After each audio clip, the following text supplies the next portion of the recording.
Capítulo 4 del origen y uso del dinero. Una vez que la división del trabajo se ha establecido y afianzado, el producto del trabajo de un hombre apenas puede satisfacer una fracción insignificante de sus necesidades. Él satisface la mayor parte de ellas mediante el intercambio del excedente del producto de su trabajo, por encima de su propio consumo, por aquellas partes del producto del trabajo de otros hombres que él necesita. Cada hombre vive así gracias al intercambio, o se transforma en alguna medida en un comerciante, y la sociedad misma llega a ser una verdadera sociedad mercantil. Pero cuando la división del trabajo dio sus primeros pasos, la acción de esa capacidad de intercambio se vio con frecuencia lastrada y entorpecida. Supongamos que un hombre tiene más de lo que necesita de una determinada mercancía, mientras que otro hombre tiene menos. En consecuencia, el primero estará dispuesto a vender, y el segundo a comprar, una parte de dicho excedente. Pero si ocurre que el segundo no tiene nada de lo que el primero necesita, no podrá entablarse intercambio alguno entre ellos. El carnicero guarda en su tienda más carne de la que puede consumir, y tanto el cervecero como el panadero están dispuestos a comprarle una parte, pero solo pueden ofrecerle a cambio los productos de sus labores respectivas. Si el carnicero ya tiene todo el pan y toda la cerveza que necesita, entonces no habrá comercio. Ni uno puede vender ni los otros comprar, y en conjunto todos serán recíprocamente menos útiles. A fin de evitar los inconvenientes derivados de estas situaciones, toda persona prudente en todo momento de la sociedad, una vez establecida originalmente la división del trabajo, procura naturalmente manejar sus actividades de tal manera de disponer en todo momento, además de los productos específicos de su propio trabajo, una cierta cantidad de algunas mercancías que en su opinión pocos rehusarían aceptar a cambio del producto de sus labores respectivas.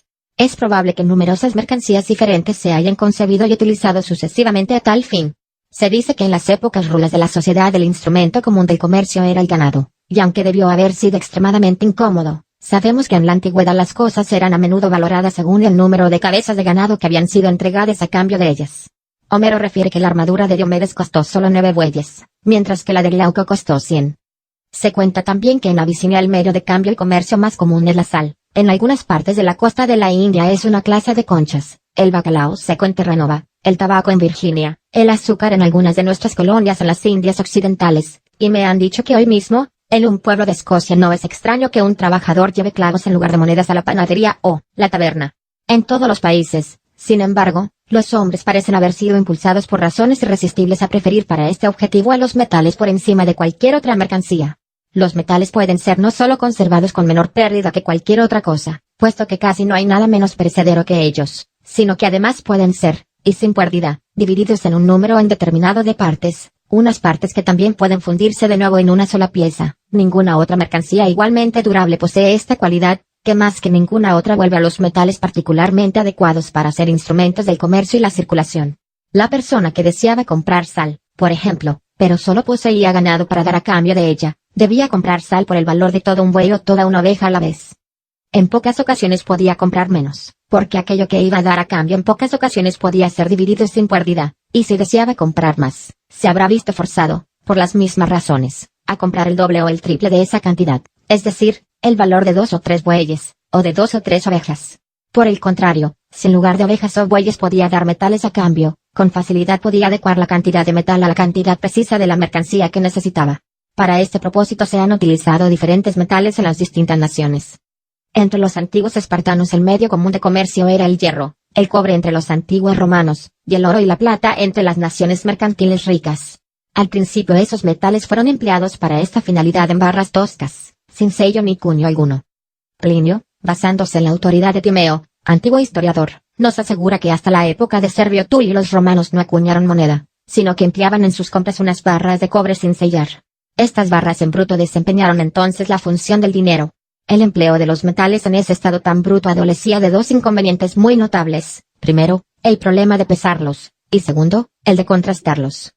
En los metales preciosos, donde una pequeña diferencia en la cantidad representa una gran discrepancia en el valor, la tarea de pesarlos con la exactitud adecuada exige pesas y balanzas muy precisas.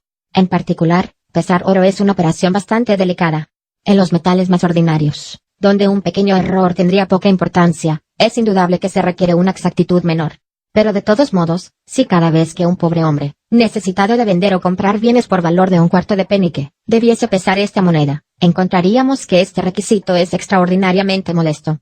La operación de contrastar es todavía más difícil, todavía más laboriosa y, salvo que se deshaga una parte del metal en el crisol con los disolventes adecuados, toda conclusión que de ella se derive resultará extremadamente incierta.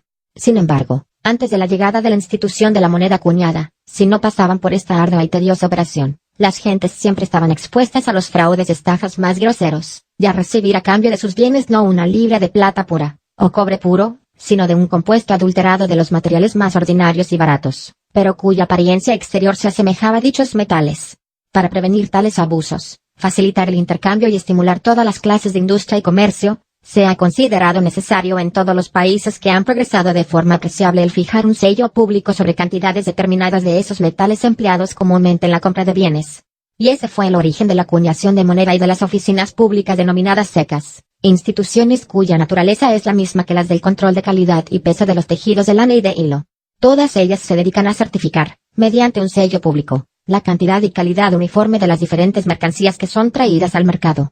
Los primeros sellos públicos de este tipo estampados en los metales atestiguaban en muchos casos lo que era al mismo tiempo lo más difícil y lo más importante, la bondad y finura del metal, y se parecían a la marca esterlina que actualmente se graba en vajillas y barras de plata, o la marca española que en ocasiones se estampa en los lingotes de oro y que, al estar fijada en un solo lado de la pieza y no cubrir toda su superficie, certifica la finura pero no el peso del metal. Abraham pesó a Efrón los 400 siclos de plata que había acordado pagar por el campo de Macpela. Se dice que era la moneda corriente en el mercado, y sin embargo eran recibidas por peso y no por cantidad, de la misma forma que hoy lo son los lingotes de oro y las barras de plata. Se cuenta que las rentas de los antiguos reyes sayones de Inglaterra eran pagadas no en moneda sino en especie, es decir, en vituallas y provisiones de toda suerte. Guillermo el Conquistador introdujo la costumbre de pagarlas en dinero, un dinero que sin embargo fue durante mucho tiempo recibido por el tesoro al peso y no por cuenta. Los inconvenientes y dificultades de pesar estos metales con precisión dieron lugar a la institución de las monedas. Se suponía que su sello, que cubría por completo a ambas caras y a veces también los bordes, garantizaba no solo la finura sino también el peso del metal. Esas monedas, como ahora, fueron recibidas por cuenta, sin tomarse la molestia de pesarlas. Los nombres de estas monedas expresaban originalmente el peso o la cantidad del metal que contenían. En los tiempos de Servio Tulio, quien primero acuñó moneda en Roma, el ar romano, o pondo, contenía una libra romana de buen cobre. De la misma forma que nuestra libra llamada troy, se dividía en 12 onzas, cada una de las cuales contenía una onza verdadera de buen cobre. La libra esterlina inglesa, en la época de Eduardo I, contenía una libra, con el llamado peso de la torre, de plata de una ley determinada. La libra de la torre pesaba algo más que la libra romana y algo menos que la libra troy. Esta última no fue introducida en la circulación inglesa hasta el 18º año del reinado de Enrique VIII. La libra francesa contenía en los tiempos de Carlomagno una libra, peso troy, de una ley dada. En aquel tiempo la feria de Troyes, en Champaña, era frecuentada por todas las naciones de Europa, y los pesos y medidas de un mercado tan famoso eran vastamente conocidos y apreciados. La libra de moneda escocesa contenía, desde los tiempos de Alejandro y hasta los de Robert Bruce, una libra de plata del mismo peso y ley que la libra esterlina inglesa. Asimismo, los peniques ingleses, franceses y escoceses, contenían todos originalmente el peso auténtico de un penique de plata, la 20ª parte de una onza y la 240ª parte de una libra. El chelín fue también al principio el nombre de un peso. Un antiguo estatuto de Enrique I reza, cuando el trigo valga 12 chelines el cuartal, la pieza de pan de un cuarto de penique pesará 11 chelines y 4 peniques. Pero la proporción entre el chelín y el penique por un lado y la libra por la otra no ha sido tan uniforme y constante como la relación entre el penique y la libra. Durante la primera dinastía de los reyes de Francia el sueldo chelín francés contuvo en diferentes ocasiones 5, 12, 20 y 40 peniques. Entre los antiguos sayones un chelín contuvo en un momento solo 5 peniques, y no es improbable que haya sido entre ellos tan variable como lo fue entre sus vecinos, los antiguos francos. Desde la época de Carlomagno entre los franceses y desde la de Guillermo el Conquistador entre los ingleses, la proporción entre la libra, el chelín y el penique parece haber sido siempre igual a la actual, aunque el valor de cada moneda ha sido muy distinto. Lo que ha ocurrido, en mi opinión, es que la avaricia e injusticia de los príncipes y estados soberanos, abusando de la confianza de sus súbditos, ocasionó la paulatina disminución de la cantidad real de metal que sus monedas contenían originalmente. El as romano, en los últimos tiempos de la República, fue reducido a la 24ª parte de su valor original y, en lugar de pesar una libra, llegó a pesar solo media onza. La libra y el penique de Inglaterra contienen hoy apenas una tercera parte, la libra y el penique de Escocia una 36ª parte, y la libra y el penique de Francia una 66ª parte de sus valores originales. Mediante estas operaciones, los príncipes y estados soberanos que las llevaron a cabo pudieron, en apariencia, pagar sus deudas y hacer frente a sus compromisos con una cantidad menor de plata de la que habrían necesitado en otro caso. Pero fue verdaderamente solo en apariencia, porque sus acreedores en realidad resultaron defraudados en parte de lo que se les debía. Todos los demás deudores en el país recibieron idéntico privilegio, y pudieron pagar la misma suma nominal que debían en la moneda vieja con la moneda nueva y envilecida. Estas operaciones, por lo tanto, siempre han sido favorables para los deudores y ruinosas para los acreedores, y en algunas ocasiones han generado una revolución más amplia y universal en las fortunas de las personas privadas que la que habría producido una gran calamidad pública.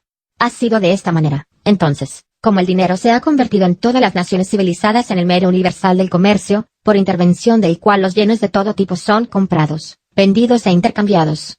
Examinaré a continuación las reglas que las personas naturalmente observan cuando intercambian bienes por dinero o por otros bienes. Estas reglas determinan lo que puede llamarse el valor relativo o de cambio de los bienes. Hay que destacar que la palabra valor tiene dos significados distintos. A veces expresa la utilidad de algún objeto en particular, y a veces el poder de compra de otros bienes que confiere la propiedad de dicho objeto. Se puede llamar a lo primero valor de uso y a lo segundo valor de cambio. Las cosas que tienen un gran valor de uso con frecuencia poseen poco o ningún valor de cambio. No hay nada más útil que el agua, pero con ella casi no se puede comprar nada, casi nada se obtendrá a cambio de agua. Un diamante, por el contrario, apenas tiene valor de uso, pero a cambio de él se puede conseguir generalmente una gran cantidad de otros bienes. Para investigar los principios que regulan el valor de cambio de las mercancías procuraré demostrar, primero, cuál es la medida real de este valor de cambio, o en qué consiste el precio real de todas las mercancías. Segundo, cuáles son las diferentes partes que componen o constituyen este precio real. Y, por último, cuáles son las diversas circunstancias que a veces elevan alguna o todas esas partes por encima, y a veces las disminuyen por debajo de su tasa natural u ordinaria, o cuáles son las causas que a veces impiden que el precio de mercado, es decir, el precio efectivo de los bienes, coincida con lo que puede denominarse su precio natural. Intentaré explicar, de la forma más completa y clara que pueda, estas tres cuestiones en los 3 capítulos siguientes, para lo cual ruego encarecidamente al lector que me otorgue tanto su paciencia como su atención, su paciencia para analizar detalles que podrán parecer en algunos puntos innecesariamente prolijos, y su atención para comprender lo que quizás resulte, después de la más cabal explicación de la que soy capaz, todavía en algún grado oscuro. Siempre estoy dispuesto a correr el riesgo de parecer tedioso si con ello garantizo que soy diáfano, pero aún después de todos mis esfuerzos en ser claro, todavía podrá permanecer alguna oscuridad en un asunto que es por su propia naturaleza extremadamente abstracto. Capítulo 5 del precio real y nominal de las mercancías, o de su precio en trabajo y su precio en moneda. Toda persona es rica o pobre según el grado en que pueda disfrutar de las cosas necesarias, convenientes y agradables de la vida. Pero una vez que la división del trabajo se ha consolidado, el propio trabajo de cada hombre no podrá proporcionarle más que una proporción insignificante de esas tres cosas. La mayoría de ellas deberá obtenerlas del trabajo de otros hombres, y será por tanto rico o pobre según sea la cantidad de ese trabajo de que pueda disponer o que sea capaz de comprar.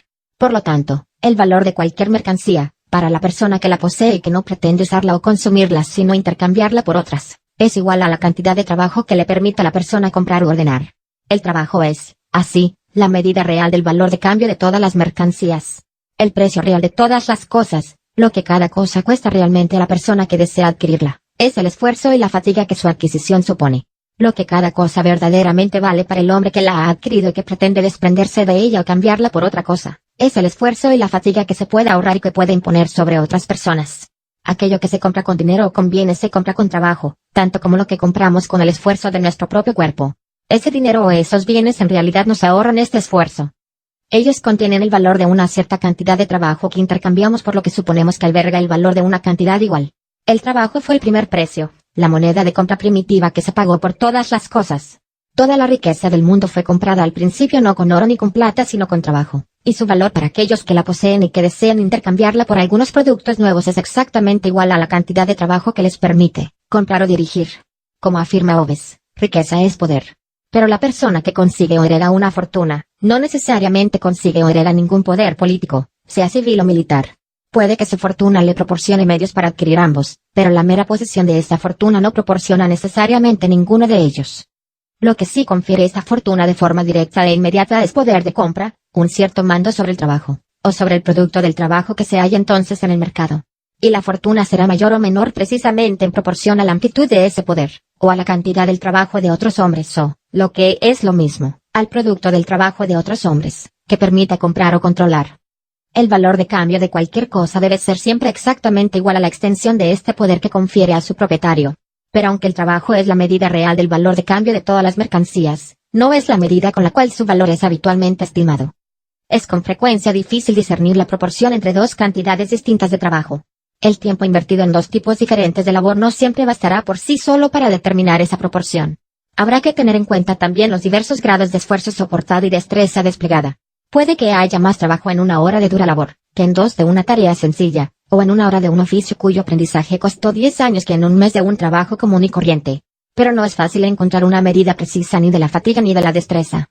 Es común que se conceda un margen para ambas en el intercambio de las producciones de tipos de trabajo distintos, pero el ajuste no se efectúa según una medición exacta sino mediante el regateo y la negociación del mercado, que desemboca en esa suerte de igualdad aproximada, no exacta pero suficiente para llevar adelante las actividades corrientes. Además, cada mercancía se intercambia, y por lo tanto se compara, más habitualmente con otras mercancías que con trabajo. Es por lo tanto más natural estimar su valor de cambio mediante la cantidad no de trabajo sino de alguna otra mercancía que pueda comprar. Asimismo, la mayoría de las personas entienden mejor lo que significa una cantidad de una mercancía concreta que una cantidad de trabajo. La una es un objeto claro y palpable, la otra es una noción abstracta que, aunque puede volverse suficientemente inteligible, en absoluto resulta tan natural y evidente. Pero cuando se acaba el trueque y el dinero se transforma en el medio habitual del comercio, cada mercancía particular se intercambia más frecuentemente por dinero que por cualquier otra mercancía. Es raro que el carnicero lleve carne de vaca o de oveja al panadero o al cervecero para cambiarlas por pan o cerveza, sino que las lleva al mercado, donde las intercambia por dinero, y después cambia ese dinero por pan y cerveza. La cantidad de dinero que obtiene por su mercancía regula asimismo la cantidad de pan y cerveza que puede comprar después. Es más lógico y natural para él, en consecuencia, estimar el valor de su mercancía según la cantidad de dinero, la mercancía por la cual las cambia, que según la cantidad de pan o cerveza, las mercancías por las cuales las intercambia solo mediante la intervención de otra mercancía, y es más lógico que se afirme que la carne del carnicero vale 3 o 4 peniques por libra, y no que se diga que vale 3 o 4 libras de pan, o 3 o 4 cuartillos de cerveza. Y así ocurre que el valor de cambio de toda mercancía es habitualmente estimado según la cantidad de dinero que se obtiene por ella, y no según la cantidad de trabajo o de alguna otra mercancía que se obtiene a cambio de ella. Pero el oro y la plata, como cualquier otra mercancía, cambian de valor, y a veces son más caros y otras veces más baratos, o unas veces más fáciles y otras más difíciles de comprar. La cantidad de trabajo que cualquier cantidad dada de ellas puede comprar o dirigir, o la cantidad de otros bienes por la que se puede cambiar, depende siempre de la riqueza o pobreza de las minas conocidas cuando tiene lugar el intercambio. El descubrimiento de las ricas minas de América en el siglo XVI redujo el valor del oro y la plata en Europa cerca de 1/3 del valor que tenían antes. Como costaba menos trabajo trasladar esos metales desde la mina hasta el mercado, cuando llegaban allí podían comprar o ordenar menos trabajo, y esta revolución en su valor, aunque fue quizás la mayor, en modo alguno fue la única que registra la historia. Pero así como una medida de cantidad, como el pie, el brazo o el puño de una persona, que cambia continuamente, nunca puede ser la medida exacta de la cantidad de otras cosas. Una mercancía cuyo valor se modifica permanentemente jamás puede constituir una medida precisa del valor de las demás mercancías. Puede sostenerse que iguales cantidades de trabajo, en todo tiempo y lugar, tienen el mismo valor para el trabajador. En su estado normal de salud, fuerza y temperamento, de habilidad y destreza, sacrificará siempre la misma porción de su tranquilidad, su libertad y su felicidad. El precio que paga deberá ser siempre el mismo, cualquiera sea la cantidad de bienes que recibe a cambio. En realidad a veces comprará más de estos y a veces menos, pero lo que cambia es su valor, no el del trabajo que los compra. En todo tiempo y lugar lo caro es lo que es difícil de conseguir, o lo que cuesta mucho trabajo adquirir, y lo barato es lo que se obtiene fácilmente o con muy poco trabajo. El trabajo exclusivamente, entonces, al no variar nunca en su propio valor, es el patrón auténtico y definitivo mediante el cual se puede estimar y comparar el valor de todas las mercancías en todo tiempo y lugar, en su precio real, y el dinero es tan solo su precio nominal. Aunque para el trabajador las cantidades iguales de trabajo siempre tienen el mismo valor, para el hombre que lo emplea tienen a veces un valor mayor y otras veces uno menor. Él las compra en algunas ocasiones con una cantidad mayor de bienes y en otras ocasiones con una cantidad menor, y para él el precio del trabajo cambia como el de las demás cosas. En un caso le parece caro y en otro barato. Pero en realidad lo que resulta barato en un caso y caro en otro son las mercancías. En este sentido vulgar, por lo tanto, puede decirse que el trabajo tiene como las mercancías un precio real y un precio nominal. Su precio real consiste en la cantidad de cosas necesarias y cómodas para la vida que se dan a cambio de él. Su precio nominal, en la cantidad de dinero. El trabajador es rico o pobre, es remunerado bien o mal, no en proporción al precio nominal de su trabajo, sino al precio real. La distinción entre precio nominal y real de las mercancías y del trabajo no es un asunto de mera especulación, sino que puede a veces resultar en la práctica de gran utilidad. El mismo precio real tiene siempre el mismo valor, pero debido a las variaciones en el valor del oro y la plata, el mismo precio nominal tiene a veces valores muy diferentes. Cuando se vende un terreno a cambio de una renta perpetua, Si se pretende que esta renta tenga siempre el mismo valor, es importante para la familia receptora de esta renta que ella no consista en una suma específica de dinero. En tal caso su valor sería susceptible de modificaciones de dos tipos distintos. Primero, las que surgen de las diferentes cantidades de oro y plata que en diversas épocas tienen las monedas de una misma denominación. Y segundo, las que se originan en los distintos valores que en momentos diferentes tienen las mismas cantidades de oro y plata. Los príncipes estados soberanos han creído con frecuencia que su interés temporal era disminuir la cantidad de metal puro contenido en sus monedas, pero muy rara vez han creído que era su interés el aumentarla. Por eso la cantidad de metal de las monedas, pienso que en todos los países, ha bajado casi sin interrupción, y casi nunca ha subido. Esas variaciones, por consiguiente, han tendido casi siempre a disminuir el valor de una renta monetaria.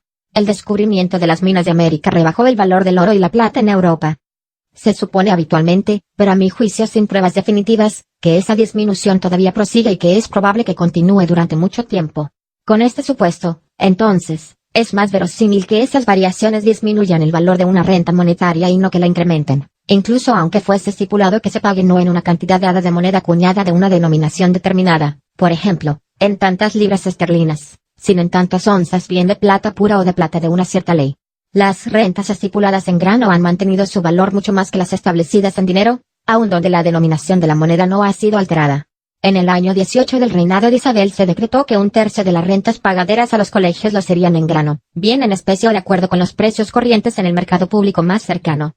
El dinero proveniente de esta renta en cereal, aunque representaba originalmente un tercio del total, en la actualidad es, según el Dr. Blackstone, normalmente casi el doble de lo que se obtiene de los otros dos tercios.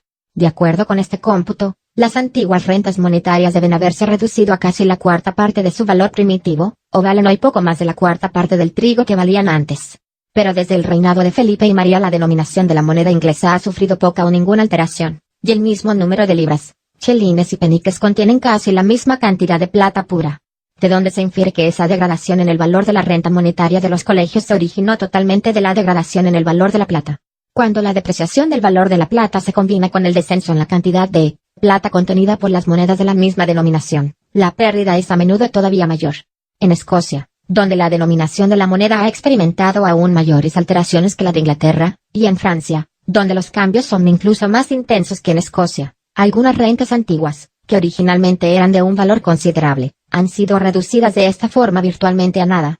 En momentos distintos se comprarán cantidades iguales de trabajo con cantidades iguales de cereal, la subsistencia del trabajador, más que con cantidades iguales de oro y plata, y quizás de cualquier otra mercancía. Por lo tanto, las mismas cantidades de cereal tendrán en épocas diferentes aproximadamente el mismo valor real, o permitirán a su propietario adquirir o dirigir aproximadamente la misma cantidad del trabajo de otras personas. Lo harán, como he dicho, de forma más aproximada que cantidades iguales de prácticamente cualquier otra mercancía, pero ni siquiera las cantidades iguales de cereal lo harán de forma exactamente igual. La subsistencia del trabajador, o el precio real del trabajo, es muy diversa según cambian los tiempos. Como procuraré demostrar más adelante, es más copiosa en una sociedad que progresa hacia la riqueza que en una que permanece estacionaria, y más en una estacionaria que en una decadente. Cualquier otra mercancía en cualquier momento dado comprará una cantidad de trabajo mayor o menor en proporción a la cantidad de alimentos que con ella se puedan adquirir. Una renta estipulada en cereal, entonces, es susceptible de variación solo por los cambios en la cantidad de trabajo que puede adquirir una cantidad dada de cereal. Pero una renta fijada en cualquier otra mercancía está expuesta no solo a las variaciones en la cantidad de trabajo que puede comprar una cantidad dada de cereal, sino a las variaciones en la cantidad de cereal que pueda comprar cualquier cantidad dada de dicha mercancía.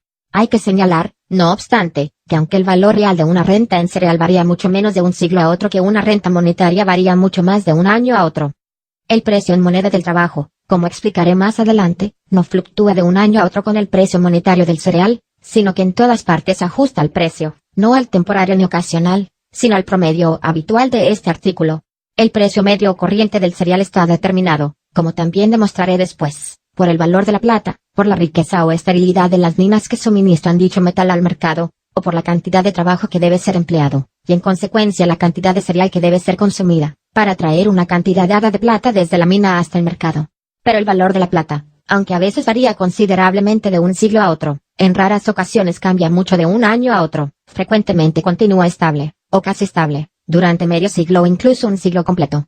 En consecuencia, el precio monetario corriente o medio del trigo puede mantenerse estable también durante ese lapso tan extenso, y con él el precio en moneda del trabajo, siempre que la sociedad permanezca, en las demás circunstancias, en una situación igual o muy semejante.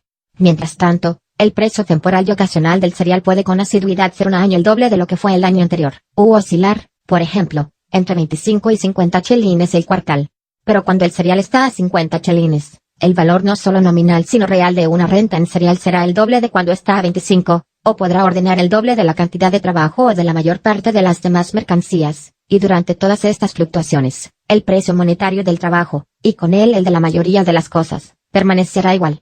Es evidente, por lo tanto, que el trabajo es la única medida universal y precisa del valor, o el único patrón mediante el cual podemos comparar los valores de distintas mercancías en cualquier tiempo y lugar.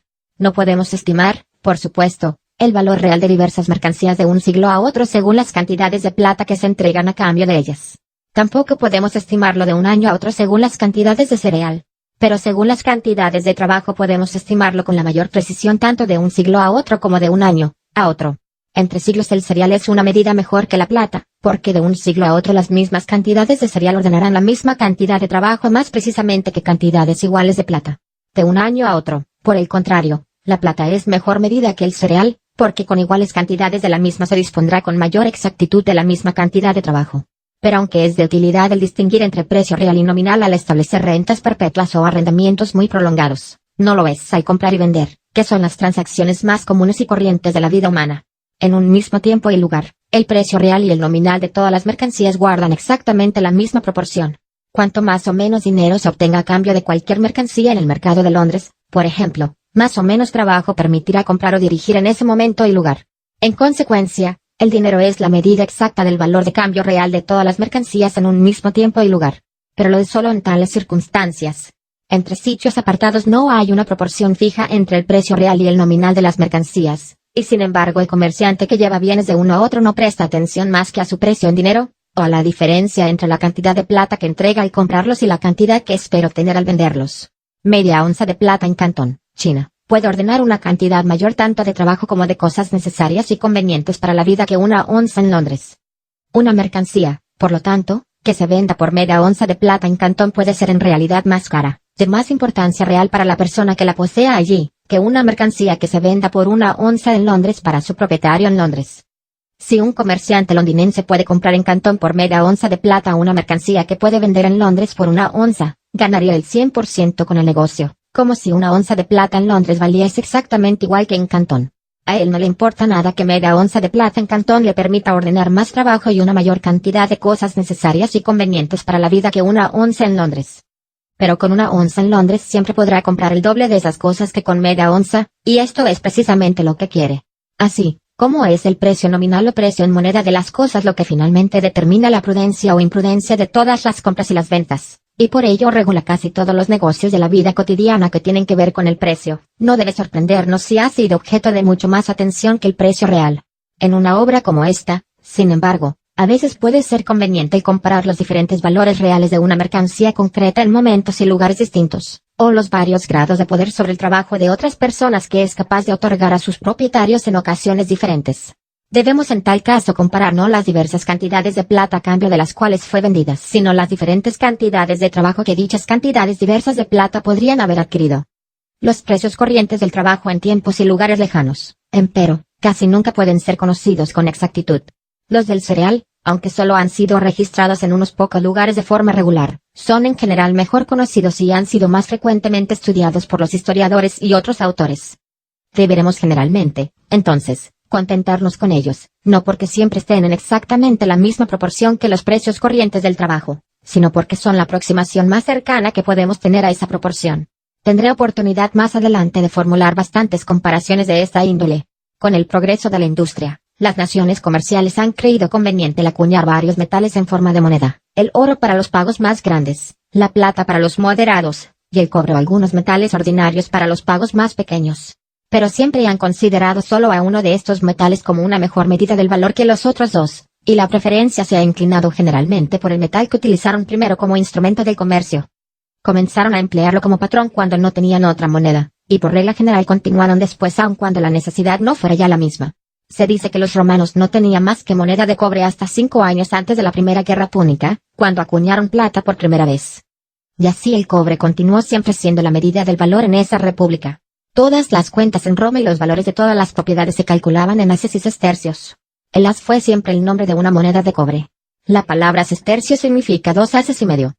Por lo tanto, aunque el sestercio fue originalmente una moneda de plata, su valor fue estimado en cobre. En Roma, cuando una persona debía una gran suma de dinero, se decía que tenía una gran cantidad de cobre ajeno. Las naciones nórdicas que se establecieron sobre las ruinas del Imperio Romano recurrieron a las monedas de plata desde sus primeros asentamientos, y durante siglos no conocieron las monedas ni de oro ni de cobre. Hubo monedas de plata en Inglaterra en tiempo de los Sayons, pero se acuñó muy poco oro hasta la época de Eduardo y ningún cobre hasta la de Jacobo y en Inglaterra, por tanto, y creo que por la misma razón en todas las otras naciones modernas de Europa, todas las cuentas son llevadas y los valores de todos los bienes y todas las propiedades son generalmente computados en plata, y cuando deseamos expresar la suma de la fortuna de una persona rara vez hablamos de las guineas sino de las libras esterlinas que suponemos se darían a cambio de ella. Al principio, en todos los países un pago de curso legal solo podía efectuarse en la moneda del metal particularmente considerado como patrón o medida del valor. En Inglaterra el oro no fue considerado de curso legal durante mucho tiempo después de haber sido acuñado como moneda. La proporción entre los valores de las monedas de oro y la plata no fue estipulada por ley ni declaración oficial alguna, y se dejó que la determinara el mercado. Si un deudor ofrecía pagar en oro, el acreedor podía o bien rechazar esta forma de pago totalmente, o bien aceptarla con una valoración del oro que él y su deudor acordasen. El cobre no es actualmente de curso legal, salvo cuando se cambia por moneda de plata fraccionaria. En tales circunstancias, la distinción entre el metal que era el patrón y los que no lo eran representaba bastante más que una distinción nominal. Con el transcurso del tiempo, y a medida que la gente se familiarizó con el empleo de diferentes metales acuñados, y apreció por ello mejor la proporción entre sus valores respectivos, en la mayoría de los países se ha creído conveniente fijar esa proporción, y estipular mediante una ley pública que una guinea, por ejemplo, de determinado peso y ley, se deberá cambiar por 21 chelines, o tendrá capacidad libratoria legal de una deuda de tal monto. En este estado de cosas, y en tanto perdure cualquier proporción regulada de esa suerte, la distinción entre el metal que es el patrón y el que no lo es resulta poco más que una distinción nominal. Pero como consecuencia de cualquier cambio en esta proporción regulada, la distinción nuevamente se vuelve, o al menos parece volverse, algo más que nominal. Si el valor establecido de una guinea, por ejemplo, fuese reducido a 20 o aumentado a 22 chelines, y todas las cuentas se llevaran y casi todas las obligaciones por deudas se expresaran en moneda de plata, la mayor parte de los pagos en cualquiera de los casos se saldarían con la misma cantidad de moneda de plata que antes, pero requerirían muy diversas cantidades de moneda de oro, mayores en un caso y menores en el otro. El valor de la plata parecería más invariable que el del oro. La plata parecería medir el valor del oro, pero el oro no el de la plata. El valor del oro parecería depender de la cantidad de plata, y el de la plata no depender de la cantidad de oro por la que se intercambiaría. Esta diferencia, empero, derivaría totalmente de la costumbre de llevar las cuentas y de expresar el monto de todas las sumas grandes y pequeñas en moneda de plata y no de oro. Uno de los billetes del señor Drummond de 25 o 50 guineas aún valdría, después de una alteración de ese tipo, 25 o 50 guineas como antes. Después de tal modificación valdría la misma cantidad de oro que antes, pero unas cantidades muy distintas de plata. Al hacer efectivo ese billete, el valor del oro parecería más invariable que el de la plata. El oro parecería medir el valor de la plata, y la plata no el del oro. Si la costumbre de llevar las cuentas y expresar los pagares y otras obligaciones monetarias de esta forma se transforma alguna vez en general, será el oro y no la plata el considerado como el metal patrón o medida del valor. En la práctica, durante la permanencia de cualquier proporción regulada entre los valores respectivos de los diferentes metales acuñados, el valor del metal más precioso determina el valor de todas las monedas. 12 peniques de cobre contienen media libra o país de cobre, no de la mejor calidad, que antes de ser acuñado rara vez vale más de 7 peniques de plata. Pero como por ley 12 de tales peniques deben intercambiarse por un chelín, se considera en el mercado que valen un chelín, y se puede obtener en cualquier momento por ellos un chelín. Incluso antes de la última reforma de la acuñación del oro en Gran Bretaña, el oro, o al menos el que circulaba en Londres y sus alrededores, estaba en general menos devaluado con relación a su peso legal que la mayor parte de la plata. 21 chelines gastados y lisos eran considerados equivalentes a una guinea, que acaso estaba también gastada y lisa, pero rara vez tanto. Las últimas reglamentaciones han llevado a la moneda de oro tan cerca de su peso legal como es posible llevar a la moneda de cualquier nación, y la orden de no recibir oro en las oficinas públicas si no es por peso probablemente lo preservarán tanto continúen esas reglamentaciones en vigor. La moneda de plata prosigue en el mismo estado depreciado y desgastado que antes de la reforma en la acuñación del oro. Pero en el mercado 21 chelines de esta devaluada moneda de plata todavía se considera que valen una guinea de esa excelente moneda de oro. La reforma de la moneda de oro evidentemente ha elevado el valor de la moneda de plata por la que se intercambia. En la Casa de la Moneda Inglesa con una libra de peso en oro se acuñan 44 guineas y media, lo que a 21 chelines la guinea es igual a 46 libras, 14 chelines y 6 peniques. Por lo tanto, una onza de ese oro acuñado vale 3 libras 17 chelines 10 peniques y medio en plata. En Inglaterra no se paga ningún derecho ni señoriaje por la acuñación, y el que lleva un peso de una libra o de una onza en barras o pasta de oro de ley a la Casa de la Moneda recibe un peso de una libra o de una onza en oro acuñado, sin ninguna deducción. 3 libras, 17 chelines y 10 peniques y medio. Así, es el precio de acuñación del oro en Inglaterra, o la cantidad de oro acuñado que la Casa de la Moneda entrega a cambio de oro normal en barras. Antes de la reforma de la moneda de oro, el precio del oro en pasta en el mercado había sido durante muchos años superior a 3 libras 18 chelines, a veces a 3 libras 19 chelines y con frecuencia superior a 4 libras la onza. Es probable que esta suma, en las monedas de oro desgastadas, rara vez contuviese más de una onza de oro normal. Desde la reforma, el precio de mercado del oro normal en barras en pocas ocasiones supera las 3 libras 17 chelines 7 peniques la onza. Antes de la reforma, el precio de mercado siempre estaba más o menos por encima del precio de acuñación. Desde la reforma ha estado permanentemente por debajo. Pero este precio de mercado es el mismo sea que se pague en oro o en moneda de plata. La última reforma de la moneda de oro, entonces, ha incrementado no solo el valor de la moneda de oro, sino también el de la moneda de plata en proporción al oro en barras, y probablemente también en proporción a todas las demás mercancías, aunque como el precio de la mayor parte de las mercancías es influido por muchas otras causas. El aumento en el valor de las monedas de plata y oro con respecto a ellas quizá no haya sido tan claro y perceptible. En la Casa de la Moneda Inglesa con una libra de peso en plata de ley se acuñan 62 chelines que contienen, análogamente, una libra de peso de plata ordinaria. Se dice entonces que 5 chelines y 2 peniques la onza es el precio de acuñación de la plata en Inglaterra, o la cantidad de moneda de plata que la Casa de la Moneda entrega a cambio de plata ordinaria en pasta. Antes de la reforma de la moneda de oro, el precio de mercado de la plata normal en barras era, según los momentos, de 5 chelines y 4 peniques, 5 chelines y 5 peniques, 5 chelines y 6 peniques, 5 chelines y 7 peniques, y con alguna frecuencia hasta 5 chelines y 8 peniques la onza. El precio más corriente parece haber sido 5 chelines y 7 peniques. Desde la reforma de la acuñación del oro, el precio de mercado de la plata normal en pasta ha caído ocasionalmente hasta 5 chelines y 3 peniques, 5 chelines y 4 peniques y 5 chelines y 5 peniques la onza, y rara vez ha superado este último precio. Aunque el precio de mercado de la plata en pasta ha caído considerablemente desde la reforma de la acuñación del oro, no ha caído tanto como el precio de acuñación.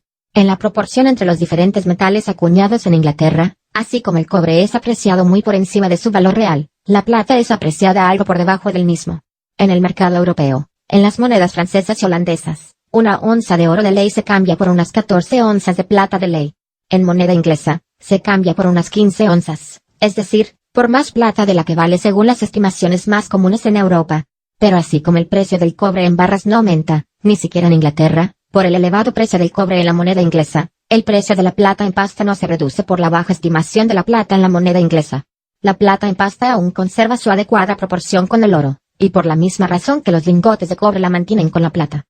Después de la reforma de la acuñación de la plata durante el reinado de Guillermo I, el precio de la plata en pasta siguió algo por encima del precio de acuñación. El señor Locke imputó este precio más alto al permiso para exportar plata en barras y a la prohibición de exportar plata en monedas. Adujo que esa autorización para exportar hacía que la demanda de plata en barras fuese mayor que la demanda de plata en monedas. Pero el número de personas que desean monedas de plata para su utilización cotidiana en compras y ventas locales es seguramente muy superior al que quienes desean plata en bruto, sea para exportarla o para cualquier otro propósito. Existe hoy un permiso similar para exportar oro en pasta y una prohibición semejante de exportar monedas de oro, y sin embargo el precio del oro en bruto ha caído por debajo del precio de acuñación. Pero en la moneda de plata inglesa ocurría entonces que la plata, de forma parecida a lo que sucede hoy, estaba subvalorada en proporción al oro, y la moneda de oro, que entonces no se pensaba que requiriese reforma alguna, regulaban en esa época, igual que ahora, el valor real de todas las monedas. Así como la reforma de la moneda de plata no redujo entonces el precio de la plata en pasta al precio de acuñación, no es muy probable que una reforma parecida lo redujese hoy. Si la moneda de plata retornase tan cerca de su peso legal como la de oro, es probable que una guinea, según las proporciones actuales, se cambiase por más plata acuñada que en pasta. Si la moneda de plata contuviese todo su peso legal, habría en ese caso un beneficio a obtener fundiéndola, para vender primero la pasta a cambio de moneda de oro, e intercambiar después este oro acuñado por plata acuñada, que se llevaría a la fundición nuevamente. Una modificación en la proporción actual parece ser el único método de prevenir estos inconvenientes. Los problemas serían quizás menores si la plata fuese tasada en monedas tanto por encima de su proporción adecuada con el oro como lo está, hoy por debajo, siempre que al mismo tiempo se decretase que la plata no es de curso legal en cantidades superiores a una guinea, de la misma forma en que el cobre no es de curso legal para cambiar más de un chelín. En este caso, ningún acreedor podría ser engañado por el elevado valor de la plata acuñada, igual que ningún acreedor puede ser hoy estafado como consecuencia de la alta valoración del cobre. Los únicos que sufrirían con esta reglamentación serían los banqueros. Cuando se produce una carrera, intentan ganar tiempo pagando en monedas de 6 peniques, y dicha reglamentación les impediría recurrir a un método tan poco honorable de eludir el pago inmediato. Se verían en consecuencia forzados a mantener siempre en sus cofres una cantidad mayor de efectivo que en la actualidad, y aunque esto indudablemente sería muy inconveniente para ellos, al mismo tiempo daría una gran seguridad a sus acreedores. 3 libras, 17 chelines y 10 peniques y medio, el precio de acuñación del oro, ciertamente no contienen, incluso en nuestras excelentes monedas de oro actuales, más de una onza de oro de ley, y podría pensarse en consecuencia que no serían capaces de comprar más oro en pasta de ley. Pero el oro amonedado es más útil que el oro en bruto, y aunque en Inglaterra la acuñación es gratuita, de todas formas el oro que es llevado en pasta o barras a la casa de la moneda rara vez regresa acuñado a manos de su dueño antes de que pasen varias semanas. Con el trabajo que tiene hoy la casa de la moneda, la demora puede ser de varios meses. Este retraso equivale a un pequeño impuesto, y vuelve al oro acuñado algo más valioso que una cantidad igual de oro en bruto. Por lo tanto, si en la moneda inglesa la plata fuese estimada según su adecuada proporción con el oro, el precio de la plata en pasta probablemente caería por debajo del precio de acuñación incluso sin ninguna reforma de la moneda de plata, porque incluso el valor de la presente moneda de plata lisa y desgastada es regulado por el valor de la excelente moneda de oro por la que puede cambiarse. Un pequeño señoreaje o impuesto sobre la acuñación tanto de oro como de plata probablemente incrementaría aún más la superioridad de estos metales en moneda sobre una cantidad igual de cualquiera de ellos en pasta. La acuñación en este caso elevaría el valor del metal acuñado en proporción al peso de este pequeño impuesto, por la misma razón de que el labrado aumenta el valor de los utensilios de oro y plata en proporción al precio de dicho labrado. La superioridad de la moneda sobre la pasta impedirá la fundición de las monedas y desanimará su exportación. Si por alguna necesidad pública fuese perentorio el exportar monedas, la mayor parte de las mismas volvería. En el extranjero se venderían solo por su peso en pasta, pero dentro del país lo harían por más que su peso, y habría en consecuencia un beneficio a recoger al traerla nuevamente al país. En Francia el señoreaje sobre la acuñación es de cerca del 8% y se dice que la moneda francesa, una vez exportada, vuelve al país espontáneamente. Las fluctuaciones ocasionales en el precio de mercado del oro y la plata en pasta responden a las mismas causas que las fluctuaciones semejantes en el precio de todas las demás mercancías. La frecuente pérdida de dichos metales debido a diversos accidentes en la tierra y en el mar, el continuo desgaste en dorados y niquelados, en galones y bordados, en el uso y deterioro de la moneda y los utensilios de plata, todo ello requiere, en los países que no posean minas propias, una permanente importación que repare estas pérdidas y desgastes. Los comerciantes importadores, como cualquier otro comerciante, intentan ajustar en la medida de lo posible sus ocasionales importaciones a lo que ellos esperan que sea la demanda inmediata más probable. Pero por más cuidado que pongan, a veces exageran su negocio y otras veces se quedan cortos. Cuando importan más metal del que se demanda, más que incurrir en el riesgo y los inconvenientes de reexportarlo nuevamente, están a veces dispuestos a vender una parte por algo menos que el precio corriente o medio. Por otro lado, cuando importan menos de lo que se demanda, obtienen algo más que ese precio. Pero cuando más allá de estas fluctuaciones ocasionales, el precio de mercado del oro o de la plata en pasta se mantiene durante muchos años firme y constantemente algo por arriba o algo por debajo del precio de acuñación, podemos estar seguros de que esta firme y constante superioridad o inferioridad en el precio es el efecto de algo en el estado de la moneda, algo que en ese momento hace que una determinada cantidad de moneda valga más o menos que la cantidad precisa de metal que debería contener. La firmeza y constancia del efecto supone una firmeza y constancia proporcional en la causa. El dinero de cualquier país es, en un momento y lugar concretos, una medida más o menos precisa del valor en tanto la moneda corriente se ajuste más o menos exactamente a su ley, o contenga más o menos exactamente la cantidad determinada de oro o plata puros que debería contener. Si en Inglaterra, por ejemplo, 44 guineas y media contuviesen precisamente el peso de una libra de oro de ley, u 11 onzas de oro puro y una de aleación, la moneda de oro de Inglaterra sería una medida tan exacta del valor efectivo de los bienes en cualquier momento y lugar dados como pueda admitirlo la naturaleza de las cosas. Pero si debido al roce y al uso 44 guineas y media contienen generalmente menos que el peso de una libra de oro, siendo además la disminución más acusada en algunas piezas que en otras, La medida del valor resulta susceptible de la misma clase de incertidumbre a la que están expuestos comúnmente todos los demás pesos y medidas. Como rara vez ocurre que se ajusten exactamente a su patrón, el comerciante acomoda el precio de sus bienes, lo mejor que puede, no a lo que esos pesos y medidas deberían ser, sino a lo que en promedio la experiencia le indica que son en la práctica. Como consecuencia de un desorden parecido a la moneda, el precio de los bienes resulta análogamente ajustado no a la cantidad de oro o plata puros que la moneda debería contener, sino a la que en promedio la experiencia demuestra que efectivamente contiene. Debe destacarse que por precio monetario de los bienes entiendo siempre la cantidad de oro o plata puros por la cual se venden, sin consideración alguna sobre la denominación de la moneda. Pienso que 6 chelines y 8 peniques, por ejemplo, en la época de Eduardo I, era el mismo precio monetario que una libra esterlina en los tiempos presentes, puesto que contenían, hasta donde es posible juzgar, la misma cantidad de plata pura. Capítulo 6 de las partes que componen el precio de las mercancías en aquel estado rudo y primitivo de la sociedad que precede tanto la acumulación del capital como la apropiación de la tierra. La proporción entre las cantidades de trabajo necesarias para adquirir los diversos objetos es la única circunstancia que proporciona una regla para intercambiarlos. Si en una nación de cazadores, por ejemplo, cuesta habitualmente el doble de trabajo cazar un castor que un ciervo, un castor debería naturalmente intercambiarse por, o valer, 2 ciervos. Es natural que lo que es el producto habitual de 2 días o 2 horas de trabajo valga el doble de lo que normalmente es el producto de un día o 1 hora de trabajo. Si un tipo de trabajo es más duro que otro, habrá naturalmente alguna ventaja a cambio de esa dureza mayor, y el producto de 1 hora de este tipo de trabajo se intercambiará habitualmente por el producto de 2 horas del otro.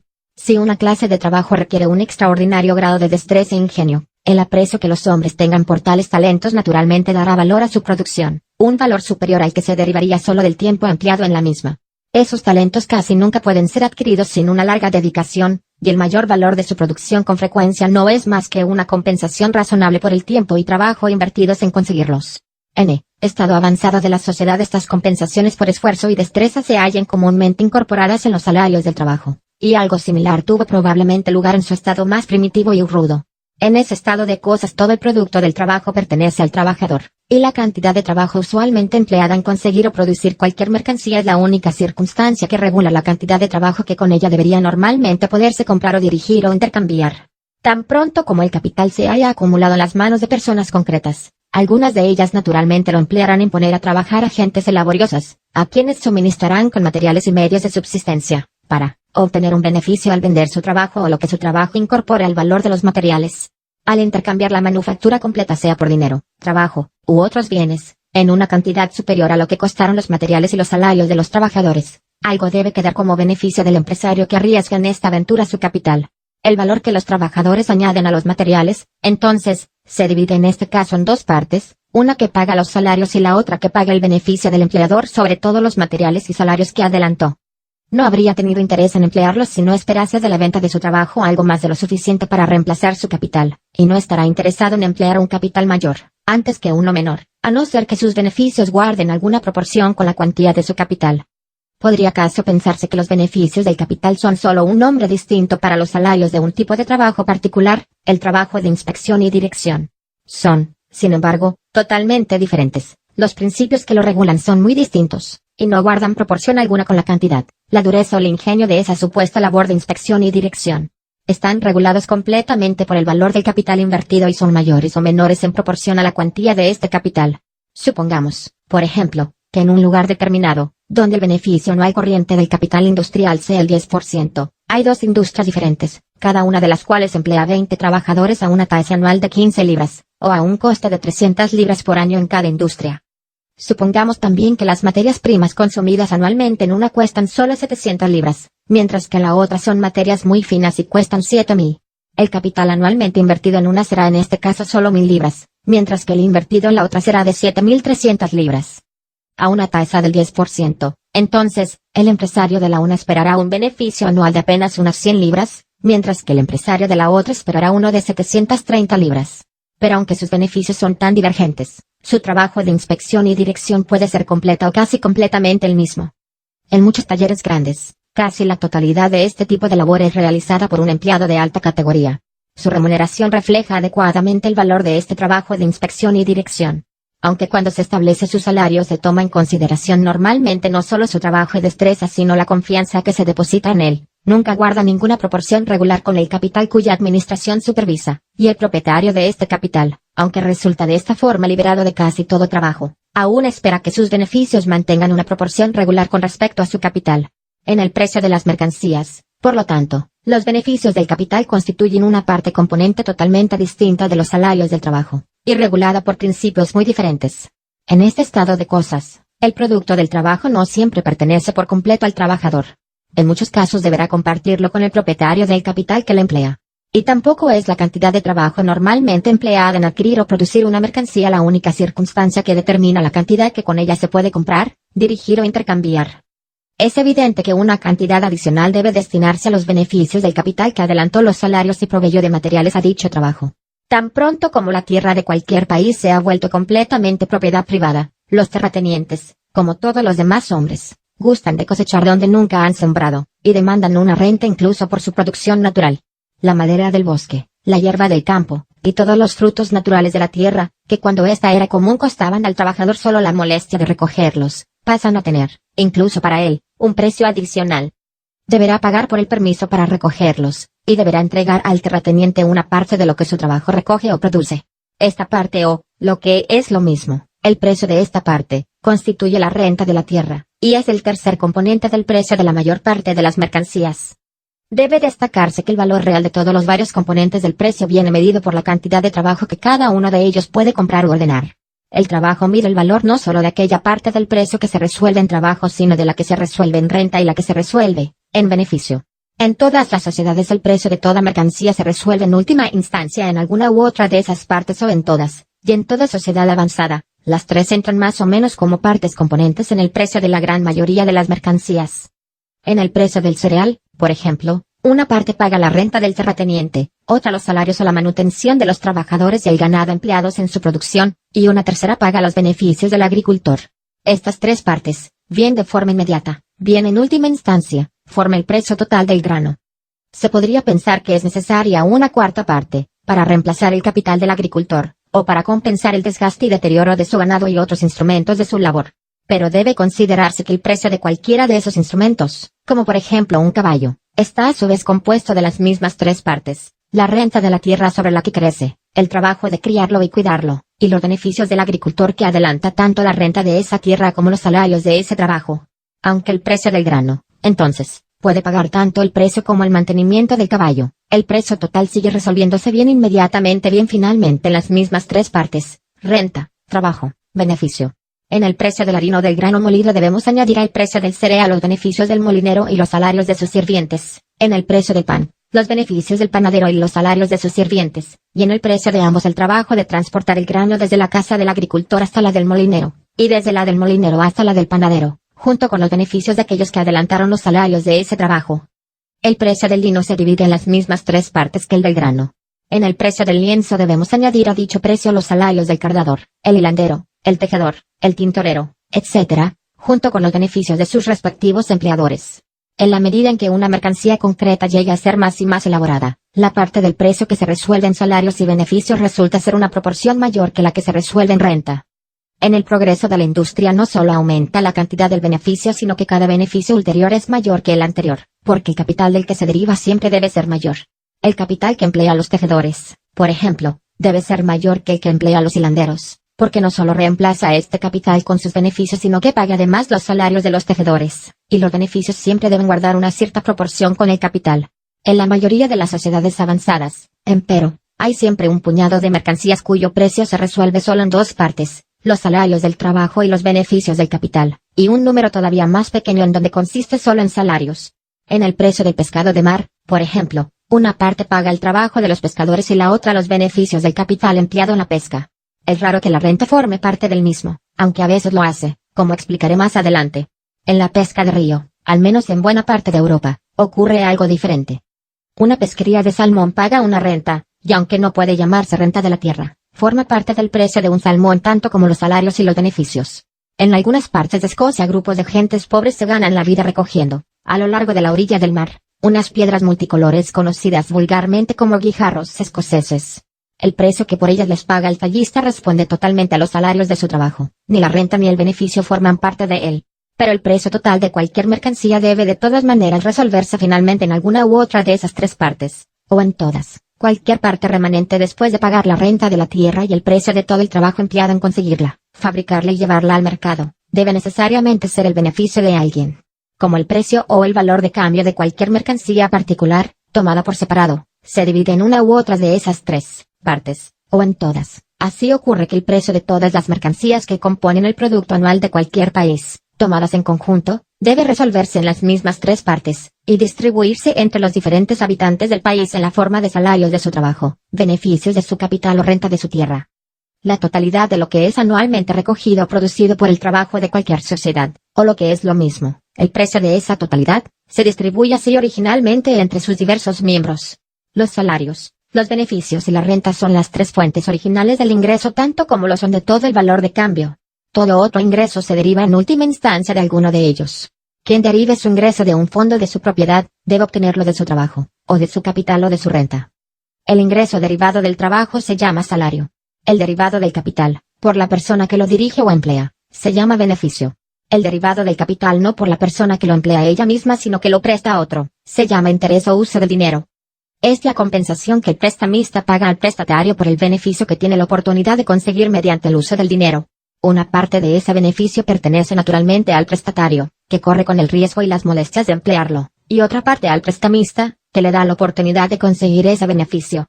El interés del dinero es siempre un ingreso derivado, que si no es pagado a partir del beneficio conseguido mediante el uso del dinero, debe ser pagado mediante alguna otra fuente de ingreso, salvo quizás cuando el prestatario es un despilfarrador que contrae una segunda deuda para pagar el interés de la primera.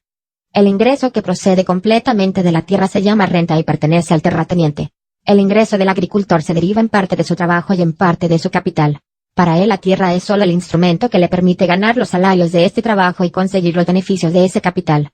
Todos los impuestos, y todos los ingresos que están basados en ellos, todos los sueldos, pensiones y anualidades de todo tipo se derivan en última instancia de alguna u otra de esas tres fuentes originales de ingreso, y son pagados directa o indirectamente de los salarios del trabajo, los beneficios del capital o la renta de la tierra.